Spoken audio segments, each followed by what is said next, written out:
Living in Oakwood Estates seemed like a dream come true when I first moved in last year. The beautiful landscaping, well-maintained common areas, and a neighborhood that looked like it came straight out of a real estate magazine made it feel perfect. What the listing agent conveniently failed to mention was that our homeowners association was ruled with an iron fist by the most notorious Karen I had ever encountered. Karen Wilkins was her name, though most residents referred to her as the HOA hawk behind her back. In her mid-50s, with the perpetual scowl and that signature highlighted bob haircut, Karen had been the HOA president for 8 consecutive years. Nobody ran against her anymore, not after what happened to the last brave soul who tried.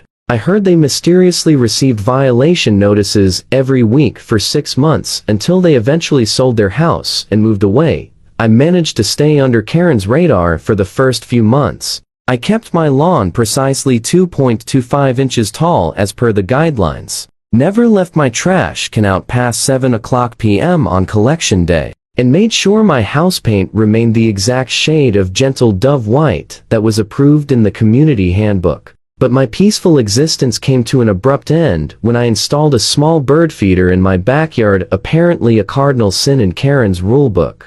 Excuse me, but that bird feeder is not on the approved list of outdoor accessories, Karen said with a clipped tone. One Saturday morning, appearing at my fence line like some sort of HOA-summoned apparition, it's attracting unwanted wildlife and creating a nuisance. You'll need to remove it immediately. I explained politely that the feeder was actually designed to attract only small songbirds and had a mechanism to prevent squirrels from accessing it. Plus, it was barely visible from any common area. I've reviewed the bylaws, Karen, and there's nothing specifically prohibiting bird feeders of this size and type, I replied with a calm smile. Her eyes narrowed as if I had just spoken in tongues. Well, I'll have to bring this up at the next board meeting, she huffed, clearly not used to residents who actually read the rulebook. She wielded like a weapon. We'll see what the architectural committee has to say about this unauthorized installation. That was just the beginning. After our bird feeder encounter, I found myself on Karen's watch list. She would drive by my house slowly, several times a day, notepad in hand, looking for any violation she could document. When she couldn't find any legitimate issues, she began sending me notices for imaginary infractions. A hose not properly coiled, a barely visible cobweb on my front porch, the wrong type of mulch in my flower beds. I handled each notice professionally, responding with photographic evidence and citing the exact language from the HOA regulations that proved I complied. This seemed to infuriate Karen even more, as she was used to residents either immediately complying or ignoring her notices, which would lead to fines. My methodical responses meant she couldn't issue any penalties, and I could almost see the steam coming out of her ears. At each board meeting I attended. The situation escalated dramatically last month when I was diagnosed with a chronic condition that required daily medication. Nothing life-threatening, thankfully, but important to manage consistently. My insurance company shipped my prescriptions directly to my home, which was convenient, since the nearest pharmacy was a 30-minute drive away and my work schedule was quite demanding. The delivery was scheduled for a Tuesday, and I had arranged to work from home that day specifically to receive it. Around noon, I stepped into my home office for an important video conference that I couldn't reschedule. Through my office window, I saw the delivery truck arrive, and the driver placed the package at my doorstep. Perfect timing, I thought, planning to retrieve it as soon as my meeting ended. My video conference ran longer than expected, about 45 minutes. When I finally ended the call and went to grab my package, I was surprised to find nothing at my door. At first, I thought perhaps the driver had placed it near my garage or by the side entrance. After searching all possible drop-off locations and finding nothing, I checked my delivery notification again. It clearly showed delivered at 12:07 p.m., with the photo of the package sitting at my front door.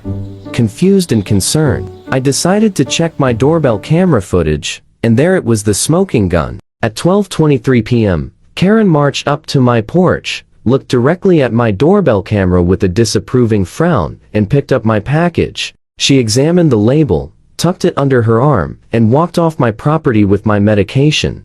I couldn't believe what I was seeing. Had she really just stolen my package in broad daylight, and on camera, no less? I watched the footage 3 times to make sure I wasn't misinterpreting something, but there was no mistaking it. Karen had deliberately taken a delivery that clearly had my name and address on it. My first instinct was to walk over to her house and confront her, but I decided to handle this strategically. This wasn't about a bird feeder or the color of my mulch. This was theft of prescription medication, which I was pretty sure crossed the line from petty HOA tyranny into actual criminal territory. So instead, I called the non-emergency police line to report the theft, explaining that I had video evidence of who took it. An officer named Rodriguez arrived about an hour later. He was professional and took my statement seriously, especially after viewing the doorbell footage. "That's pretty clear evidence," he remarked, raising his eyebrows. "And you said this is prescription medication?" "Yes, officer." I confirmed the package was clearly labeled as a pharmacy delivery. It contained controlled medications that I need daily. Officer Rodriguez informed me that stealing prescription medication was not just regular theft, it could potentially be classified as a felony, depending on the type of medication. "I'll need to speak with Mrs. Wilkins," he explained. "Would you like to come along? Or would you prefer I handle this separately?" I decided to go with him. I wasn't about to miss Karen's reaction when confronted by actual law enforcement instead of her make-believe HOA police force. Karen's face when she opened her door to find a uniformed officer standing beside me was absolutely priceless. Her expression cycled rapidly from annoyance to confusion to poorly concealed panic. "Miss Wilkins," Officer Rodriguez began formally, "I'm here regarding a package that was delivered to this gentleman's residence earlier today. Do you know anything about that?" "I don't know what you're talking about," Karen replied with an indignant tone, crossing her arms defensively, but her eyes darted briefly toward her living room, where I could see a small stack of mail and packages on a side table. "Ma'am, we have video evidence showing you removing a package from this resident's doorstep without permission," the officer continued calmly. "That package contained prescription medication. Taking someone else's prescription medication is a serious offense." Karen's facade began to crack. "Well, I'm the HOA president, and we've had problems with packages being stolen in the neighborhood," she stammered, her voice rising an octave. "I was just keeping it safe until he got home. I was planning to drop it off later." "Is that why you didn't leave a note explaining you'd taken it for safekeeping?" I interjected. "Or send me a text? You have my number for HOA communications," Officer Rodriguez asked pointedly. "May I see the package, please?" Realizing she was cornered, Karen reluctantly retrieved my medication package from her living room. The seal was broken. I noticed it immediately. When Officer Rodriguez pointed this out, Karen's explanation grew even more convoluted. "I just wanted to make sure it was actually his," she said, her voice trembling slightly. "There have been mix-ups with deliveries before. I was protecting the community." Officer Rodriguez was not impressed. "Opening someone else's mail or packages is another federal offense, Miss Wilkins, and interfering with prescription medication delivery is particularly serious." Karen's face had gone from red to ghostly white. This was clearly not how she had expected her day to go when she decided to confiscate my package. After a few more questions, Officer Rodriguez explained that I had several options, including pressing formal charges for mail theft and tampering with the prescription medication delivery. The potential consequences he outlined included substantial fines and possibly even jail time, depending on how the district attorney wanted to proceed. Karen's eyes widened with each word. This wasn't an HOA fine she could dismiss with her presidential authority. This was real-world legal trouble with real-world consequences. When Officer Rodriguez mentioned that interfering with delivery of certain types of medication could result in felony charges carrying up to 5 years in prison, I thought Karen might actually faint.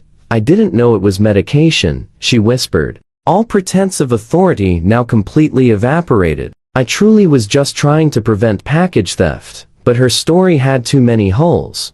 Why hadn't she contacted me? Why had she opened the clearly labeled medical package? And why was this the first time she'd ever protected one of my deliveries? Despite the numerous packages I'd received since moving in the end, I decided to press charges not out of vindictiveness, but because Karen's behavior had crossed a line that couldn't be ignored. Officer Rodriguez handcuffed her right there on her perfectly maintained front porch, reading her rights as neighbors peeked out from behind blinds and curtains.